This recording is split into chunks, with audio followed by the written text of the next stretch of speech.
नमस्कार, मैं पंकज प्रसून। दोस्तों, आपने बिहार की खबर सुनी क्या? और ख़ास करके तेज प्रताप यादव की। तेजू भैया अपने ट्विटर पे लिखते हैं कि कुछ असामाजिक तत्व और चाटुकार लोग मेरी छवि धूमिल करने के लिए अफवाहें फैला रहे हैं। मेरी एक ही पार्टी थी, आरजेडी। अब इस ट्वीट का मतलब समझ में नहीं आया, क्योंकि इस तरह की तो कोई खबर नहीं थी कि तेज प्रताप यादव कहीं और जा रहे हैं या वो पार्टी तोड़ रहे हैं। लेकिन अचानक तेज प्रताप यादव को ये ट्वीट करने की जरूरत क्यों पड़ी? क्या आरजेडी के अंदर कुछ चल रहा है? पूरी कहानी हम आपको बताएंगे, लेकिन उससे पहले आप हमारे चैनल को सब्सक्राइब कर लें, इस वीडियो को लाइक कर लें।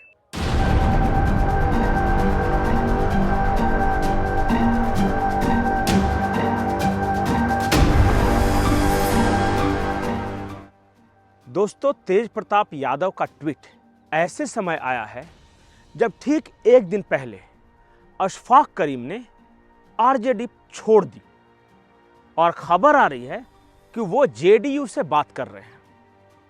इससे पहले वृषण पटेल ने पार्टी छोड़ दी थी, आरजेडी, और फिर आरजेडी के उपाध्यक्ष देवेंद्र प्रसाद ने पार्टी छोड़ दी। जो बड़े बड़े नेता थे, एक एक कर पार्टी छोड़ के जा रहे हैं।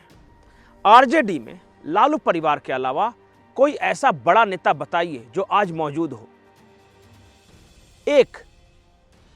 एक नेता ऐसा बताइए जो कि आरजेडी के अलावा। जगदंबिका बाबू मौजूद हैं, क्योंकि अब उम्र के उस पड़ाव पर हैं कि वो इधर उधर अब कुछ ज्यादा कर नहीं सकते।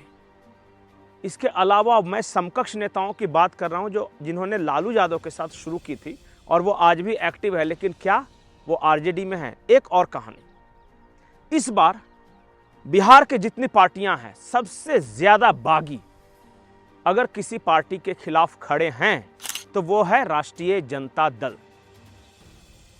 एक मोटा मोटी अनुमान के अनुसार 12 सीटों पर आरजेडी के बागी खड़े हैं, जो कि आरजेडी के ही कैंडिडेट को हराने के लिए एड़ चोटी का जोर लगाए हुए हैं। बहुत सारी ऐसी सीटें हैं। तीसरी और महत्वपूर्ण बात कि राष्ट्रीय जनता दल और कांग्रेस के बीच बहुत अंतर दिख रहा है।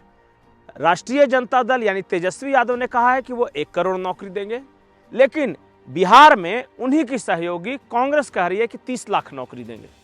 अब जनता किसकी बात माने? आरजेडी की बात मान ले या फिर कांग्रेस की बात मान ले? अब शुरू होती है अंदर की कहानी। अंदर की कहानी यह है कि लालू परिवार के अंदर ही सब कुछ ठीक नहीं चल रहा। मीसा भारती को काउंटर करने के लिए रोहिणी आचार्य को पॉलिटिक्स में उतारा गया है। रोहिणी आचार्य, जिनके बारे में चुनाव से काफी पहले से फील्डिंग सेट की गई। कहा गया कि रोहिणी आचार्य ने अपने पिता के लिए किडनी दान की है। हालांकि अब भी कई लोग ये सवाल उठा रहे हैं कि उन्होंने किडनी दान की है या नहीं की है, वो खबर सच्ची थी या फेक थी, और तरह तरह के आर्गुमेंट दे रहे हैं कि सिंगापुर में किडनी के ऑपरेशन के तुरंत बाद विक्ट्री साइन दिखाकर कौन फोटो खिंचवाता है, ऐसा वहां संभव ही नहीं, आदि आदि। अब रोहिणी आचार्य ने किडनी दी है या नहीं दी है, हम उस विवाद में नहीं पड़ते। हमारा मुद्दा यह है लालू परिवार के अंदर चल क्या रहा है। तो कहा यह जा रहा है कि मीसा भारती बहुत उड़ रही थी। उन्हें लग रहा था कि आरजेडी की अगली सर्वसर्वा वो हो सकती हैं, तो उन्हें काउंटर करने के लिए एक और बेटी रोहिणी आचार्य को पॉलिटिक्स में उतार दिया गया। और दूसरी ओर 2 भाई हैं, एक है तेजस्वी यादव, दूसरे है तेज प्रताप यादव। तेजस्वी यादव का पूरा तरह प्रभाव है आरजेडी के अंदर। तेज प्रताप यादव करे तो क्या करें? इस लोकसभा चुनाव में उनके कहे अनुसार एक भी सीट नहीं बटी है। इससे पहले वाले लोकसभा चुनाव में भी सीट नहीं मिली थी, वो सिर्फ 3 सीटें मांग रहे थे। और जहानाबाद में उन्होंने तो सुरेंद्र यादव के खिलाफ एक राइवल कैंडिडेट भी खड़ा कर दिया था। इस बार भी तेज प्रताप यादव की एक नहीं चली टिकट बंटवारे में। तो इसलिए यह ट्वीट महत्वपूर्ण है। क्या आरजेडी के अंदर या तेज प्रताप यादव का कोई आदमी उन्हें इस तरह से कन्विंस कर रहा है कि आप अपने लिए कोई स्वतंत्र आवाज उठाओ, रहो आरजेडी में ही, लेकिन शांत रहोगे तो आप सल्टा दिए जाओगे।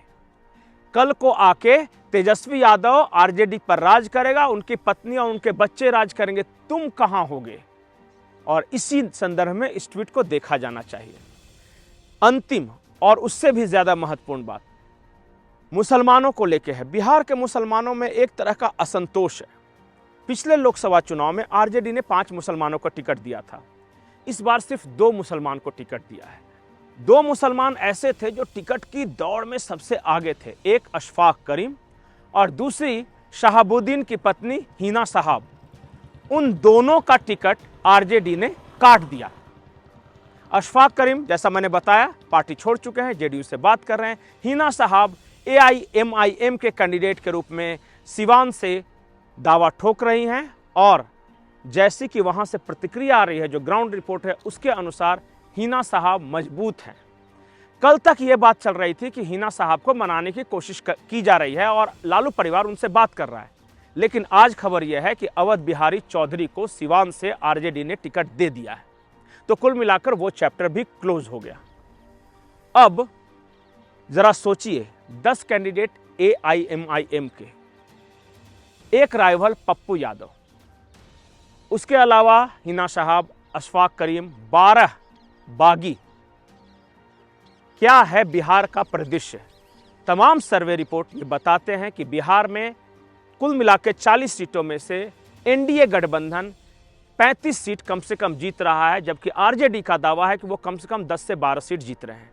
अब किसके दावे में कितना दम है ये तो 4 जून को पता चलेगा। आप बताइए कि लालू परिवार के अंदर की कहानी क्या है? आपको क्या अंदाजा लग रहा है? क्या लालू यादव के डेथ के बाद ये परिवार टूटेगा? क्या बची खुची आरजेडी पर किसी दूसरे का भी कब्जा होगा या पूरी आरजेडी तेजस्वी के अंडर रहेगी? सवाल कई हैं, जवाब आपको कमेंट बॉक्स में देना है। नमस्कार। अरे तुम तो धोखेबाज हो, वादा करके भूल जाते हो। रोज रोज मोदी जी तुम ऐसा करोगे, रोज रोज मोदी जी तुम झूठ बोलोगे, जनता जो रूठ गई तो हाथ मलोगे। अरे तुम तो वादा करके, बस यही संदेश है। और जो मेहमान आए हैं चिराग जी के, जीजा जी के, हाथ और जोड़ करके मना कर दीजिएगा कि भाई इतने ही हम कर सकते हैं, हाथ जोड़ सकते हैं, ठीक है कि नहीं? चुपचाप लालटेन छाप, लालटेन छाप, लालटेन छाप।